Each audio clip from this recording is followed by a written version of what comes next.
This is the weekend edition of iFiber One News, where we present some of the top stories from this week and your weekend weather forecast. I'm Bethany Jenks. Stay tuned for the weekend edition of iFiber One News.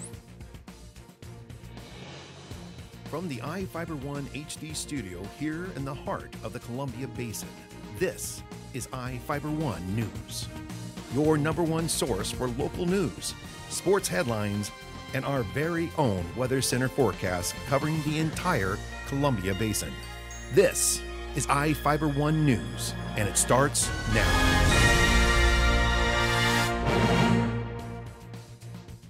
One of our top stories for this week comes from Soap Lake, where 2 young calf ropers are following in their parents' footsteps.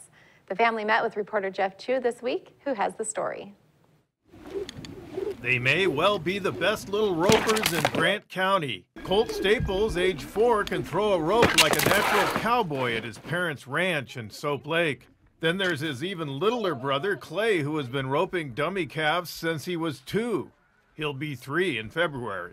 Colt was on a horse at 4 days, and Clay was pretty much right around the same amount of time. So they've always watched us rope, and of course they always want to be like whatever they see. So yeah, they've just always picked up, and we've always just had them everywhere. You can pretty much find a little rope or some kind of rope anywhere around here. Colt placed 4th in the American Cowboy Team Roping Association National Kids Dummy Roping Competition in October in Reno, Nevada. The boys' parents, Jessica and Cody Staples, have long competed in ACTRA roping competitions and are now handing down the family tradition to the boys.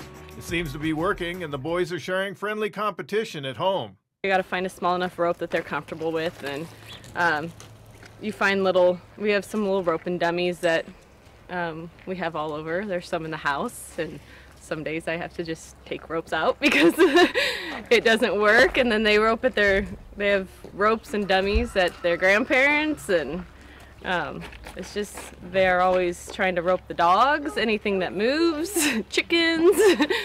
The idea is ultimately to rope calves and rodeos like this. All it takes is practice and competition. Just go to team ropings around here, and they have their state finals at Pasco, so we try to make it to there, and then we started a few years back going to their nationals, which is Reno, and we've just kind of made it into a vacation. Conditions are ideal for the boys to become big-time ropers. The Staples Corral is equipped with a roping box and calf chute. They even raise their own roping calves and frequently have friends over to practice roping. As members of ACTRA, there's a big group of ropers to compete with. Jessica said the boys' first competition in Reno was a fun challenge. It's nice about ACTRA, it's a pretty family-orientated group. So every once in a while they try to put on dummy ropings for the kids, and that's when these guys really started trying to get them practicing for a purpose. It was Colt's first time to shine with his rope, and he was a hit with the crowd. He did really good. It was definitely intense, I think, more for us as parents than him. The little Staples Cowboys are probably worth watching as they move up the junior rodeo ranks. I'm Jeff Chu for iFiber One News. Oh, you think you're going to dally? Thanks, Jeff. In Moses Lake, the Rotary Club and Kiwanis Club partnered to help Big Bend Community College. Reporter Devin Higgins was on campus and has more on how their donation will improve safety at the college. About 2,100 students of all ages attend Big Bend Community College, and their public safety department got some help with the addition of 20 new automated defibrillator units across the campus. The AEDs do everything from help monitor vital signs to delivering life-saving shocks to people suffering heart episodes and providing data to EMTs and doctors.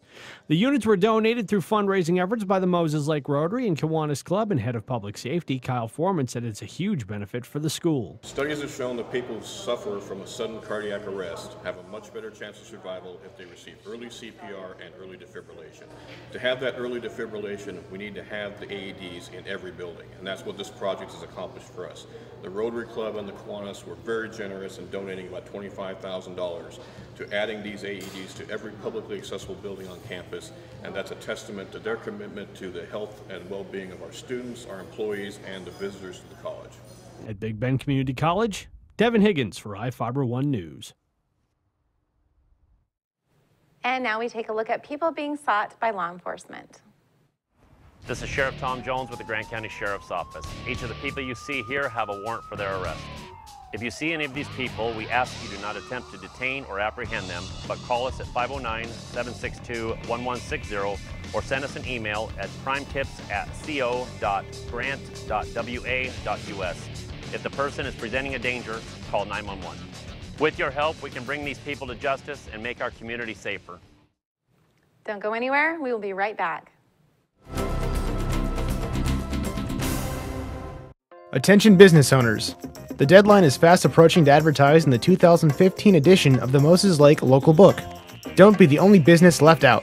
In print or online, it's the best way to reach your customer when they're ready to buy. Call today to place your ad by calling 877-738-9829 or by visiting us online at www.statewideyp.com. The Moses Lake Local Book Telephone Directory. Simply the best advertising.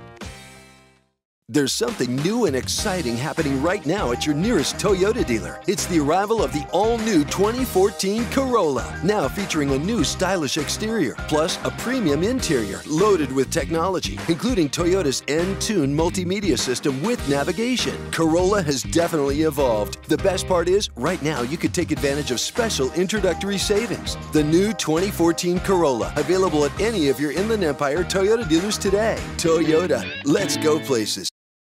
Everyone, I'm Chastelyn Rodriguez from your One News Weather Center, brought to you by your Bud Clary Toyota dealer. Toyota, let's go places. Drier weather is finally here. Now, we will have some patchy fog overnight. However, visibility will be improving by tomorrow morning into the afternoon hours.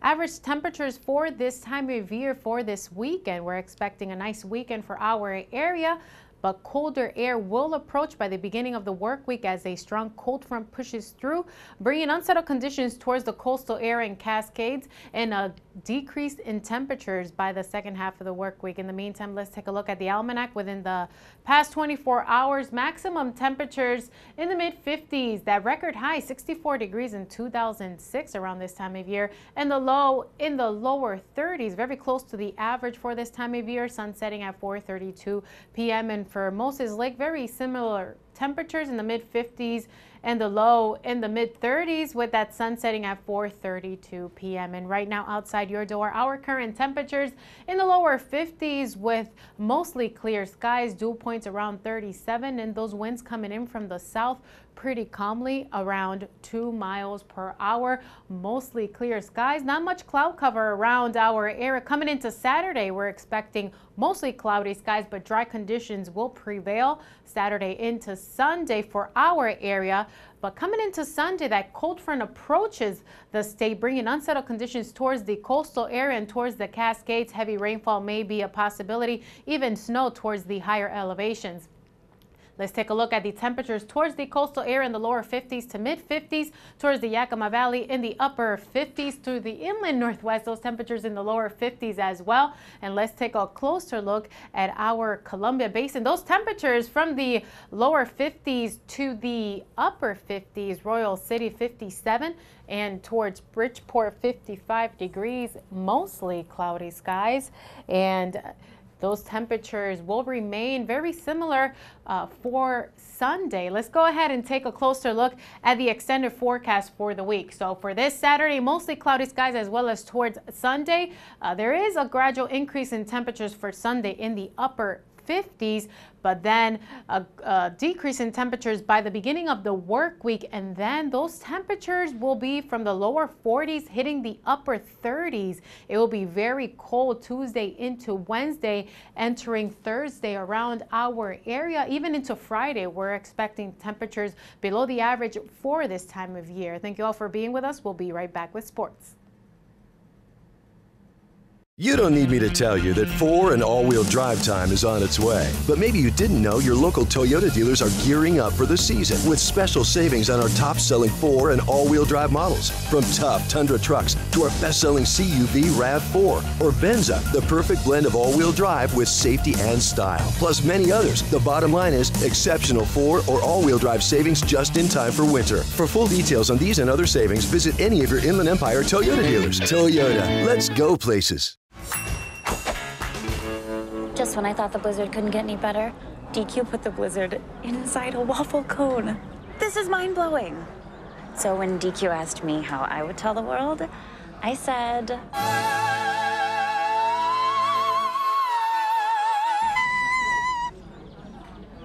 Sounds better in Italian. Pretty impressive, Liz. Any blizzard, like confetti cake, now in a fresh-baked waffle cone. This is fan food, not fast food. Quincy gave number 2 Ellensburg all it could handle in a CWAC showdown on the gridiron Thursday. Reporter Sean Wells has a story. It was Quincy hosting Ellensburg on a windy night at JC Field. The Bulldogs were trying to keep their perfect record intact, but they knew Quincy wouldn't go down easy. Bulldog rusher Gabe Caskey got things going for Ellensburg with a tough run here. He would go on to score the first touchdown and break his school's single-season rushing record. He finished with 156 yards. Quincy had a nice return here from senior Pedro Rodriguez.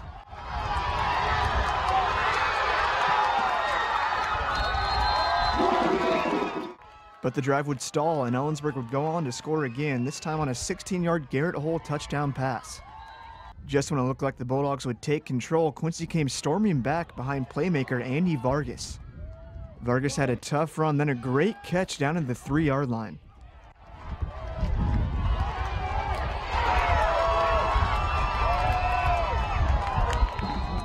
That set up this John Lindquist touchdown.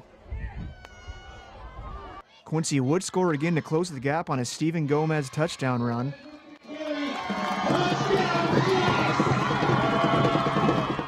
But it wasn't enough as Ellensburg was able to hold on and win this game 28-14. For iFiber1 News, Sean Wells. Ephrata needed a win at Toppenish last night and a Prosser loss at Othello to stay alive in the postseason race. The football gods must have been smiling on the Tigers as they got both. Ephrata, Sealand, and Othello in the regular season at 7-3. The teams will meet in Royal City tomorrow in a Kansas City tiebreaker format. Teams will alternate 2 offensive possessions from their opponent's 25-yard line. The Tigers and Vikings will play first at 1 o'clock. The winner plays the Huskies after a short break for the right to move on. Moses Lake Volleyball beat Sunnyside in 3 sets to advance to round 2 of the district playoffs. I was at the game and got a first-hand look at the action. The Chiefs blanked the Grizzlies in a first-round district match at Moses Lake High School. The sparse crowd was on hand to witness the 3-set victory. Moses Lake didn't really need the support, however, as the Chiefs dominated play the majority of the match. Marissa Strickland led the Moses Lake attack with 10 kills and 2 aces. Kylie McKay turned in another solid performance at the setter spot with 7 kills, 3 aces, 32 assists, and 9 digs. The win advances the Chiefs to a second-round loser-out match with Wenatchee at Eisenhower High School Saturday. The game is scheduled for a 2 p.m. start. A victory for Moses Lake will put the Chiefs against the winner of the West Valley Eisenhower match at 5. The winner of that game will be the number 2 seed for the state tournament.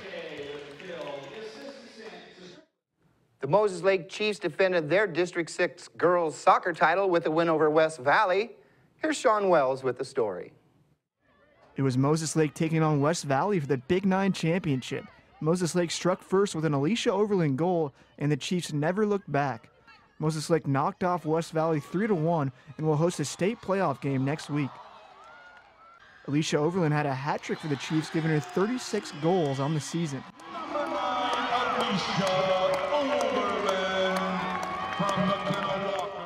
Alicia says her team is taking it 1 game at a time, but she thinks this team can do something special. Obviously, we're just starting off at the same level, but I think this year we just have so much more motivation, so much more oomph to push us through. We really want it. I think this is the most that we wanted it through my whole high school to move on. Moses Lake head coach Rick Char continues to be amazed by Alicia's goal-scoring ability. Oh, Alicia Overland was the player of the game. Obviously, amazing. The shots that she makes, I don't know how, but the angle that she's shooting them at is crazy. Having visited the site of the 4A state championship game earlier in the season, the Chiefs know that's where they want to play their final game. We visited it earlier in the season, and so that just got all of us thinking like we could be here, we could win this whole thing. I mean, we have the potential. For I-501 News, Sean Wells. Friday night football has the Warden Cougars hosting the Tonasket Tigers in a first-round loser-out district game. Moses Lake closes out its season on the road at West Valley. In district volleyball action, it's Warden matching up with Kittitas in round 2 at Ephrata High School Saturday. Moses Lake travels to Eisenhower to take on the Wenatchee Panthers. We'll be right back after this. We believe in home and all the magical things that come with it. We believe in living rooms with forts made from sofa cushions and blankets. We believe in the man cave, the woman cave, and finally, we believe that our calling in life is to find the home that's perfect for you. Coldwell Banker, fulfilling dreams for over 100 years.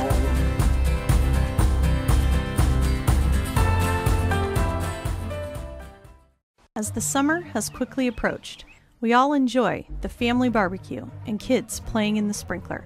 However, many drivers are distracted and are seldom focusing on what's important while driving. It could be the random phone call, adjusting your stereo, or the lip gloss check in the mirror. Here at Farmers Insurance, we make sure you understand what coverages fit your needs. The more you know, the better you can plan. My name is Cheryl Kono, and I'm your local Farmers Insurance agent. We are farmers.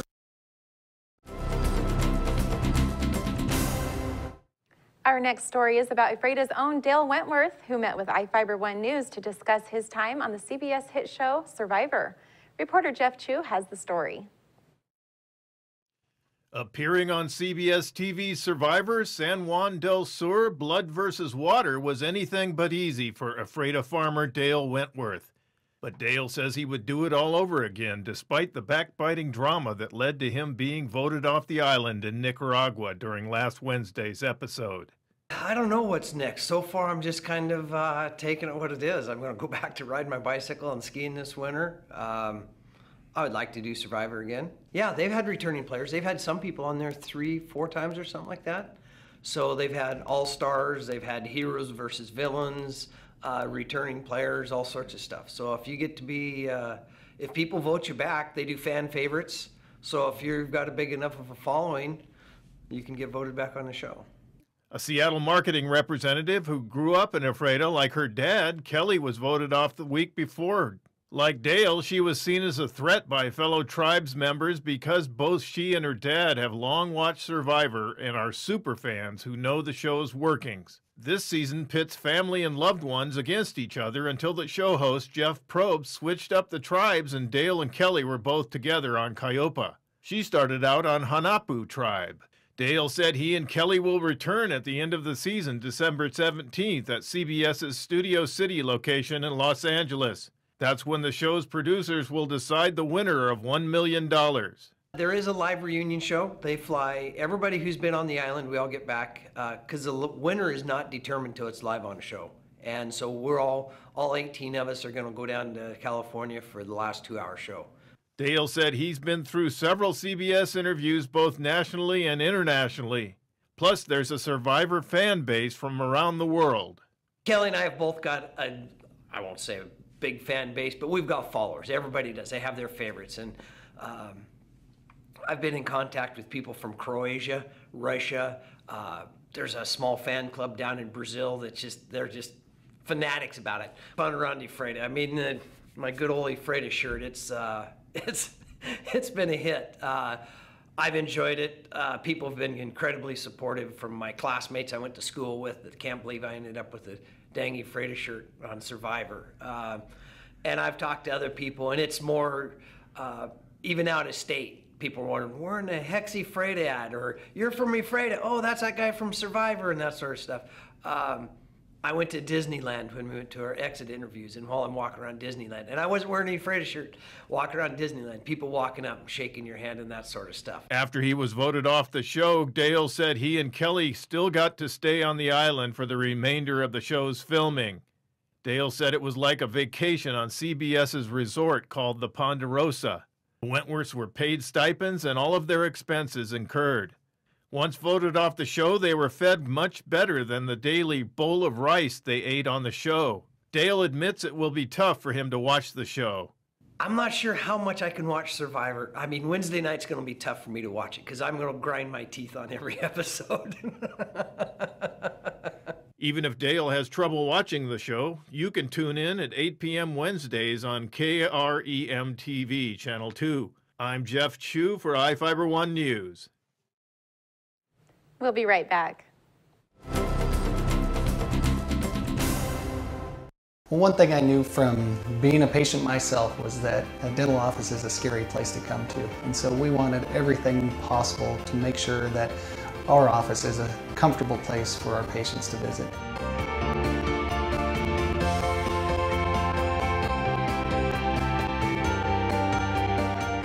The patients that I have, my clients, have made me a part of this community, and we want to give back in every way possible. Are your kids rough on your furniture? Things looking a little run down? Then come to More Furniture in Ephrata and we can help get things back in order. We have all the top name brands made with strong quality support, including Sealy Posturepedic mattresses, because whatever you do in bed, Sealy supports it. The next time your furniture is in need of some replacing, stop into More Furniture in Ephrata, locally owned and trusted for over 100 years.